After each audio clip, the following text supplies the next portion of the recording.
So we have got some coriander here. This is a seed that we used to have. I've always grew it commercially. I don't put them in the kits now because it takes a lot longer and it's a different type of seed.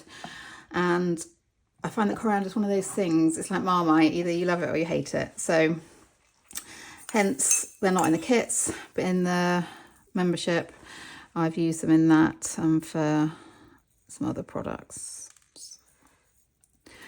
So these are a split seed.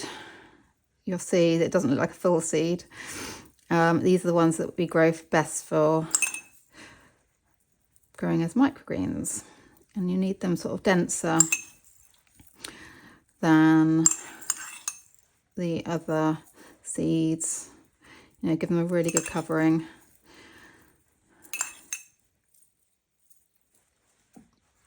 That's okay. Also, coriander do really like lots of water. They do take longer to grow, and they need to go in the be germinated for longer. So I'm going to give them a really good water, and I'll be back to check on them. But because they look like they're not doing anything for days, even weeks, so I'll be back with the next check-in in a few days to see what they look like. They may not have done much. Some people will put weight on these.